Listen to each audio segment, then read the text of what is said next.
Okay, so before I get into the review, huge spoilers. Anyway, with that out of the way, this movie will hands down be the best movie of the year. The only other movie that could even lay a finger on this movie is Indiana Jones: The Dial of Destiny. So, going into this movie, I wasn't excited as I should have been because of low marketing and the decline of quality with Marvel at the moment. They exceeded my expectations. The movie was so heart-wrenchingly emotional where I literally cried 5 times in total. I bet you can guess a couple of those moments. I would definitely advise watching one of the movies with the Guardians in, just to give you more feelings towards the characters. I would also advise to go with tissues, as if you have a heart, you will cry. Now, although I have said this movie is sad, there are plenty of hilarious moments in between. Now remember when I said spoiler warning at the beginning of this video? If you're still watching and haven't watched the movie yet, I would heavily advise for you to click off this video, as your experience will be ruined. So in 3, 2, 1, click off now. Remember when I said about how sad this movie is? Rocket's backstory is so horrifically sad since, well, all his friends died, that it feels like a horror show, in a good way, kind of. Everyone knew before Guardians 3 that Rocket had a backstory, but this just puts it on display for everyone to see. High Evolutionary is so despicable that you just want him to be defeated by the end of the movie.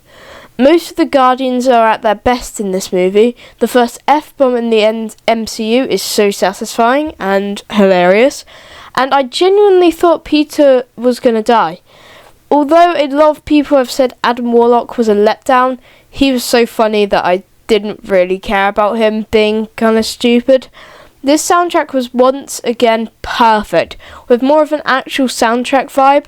They changed it up since it isn't Peter's mum's cassette tapes anymore, so it's more 90s and 2000s.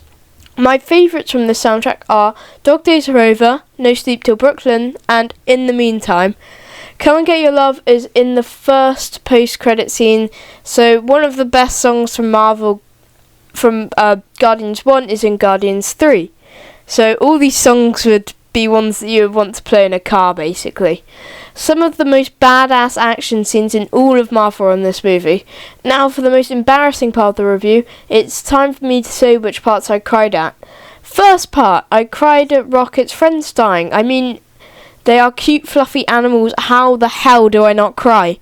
When Rocket went to heaven for a second and met his friends and they said his time isn't yet, that is so sad. And when that original theme played again for the last time, you know, the dun dun dun dun dun dun dun dun dun dun dun dun dun. I love that theme, by the way, and it's just so sad to hear it for the last time. When Dog Days Are Over played as well and the credits rolled, that was the one that literally made tears drip down my cheek and to my shoulder. It was so sad. And the most embarrassing one, when Drax made the quote-unquote monkey noises, because before that he said to one of the children, I used to have a beautiful daughter like you. You have no idea how much I cried during all of this movie. Overall, this movie didn't feel like a movie. It felt like an experience, or well, an event really. It was perfect. Nothing could have changed it to make it better because it couldn't be better. So I give it 100 out of 100. It is my favourite movie of the year so far, and it's in my top 5 Marvel movies, so, you know. This was definitely an apology letter from Marvel. Anyway, I hope you enjoyed the review, and I hope you enjoyed Guardians 3. Please let me know what you thought of it in the comments below. Bye.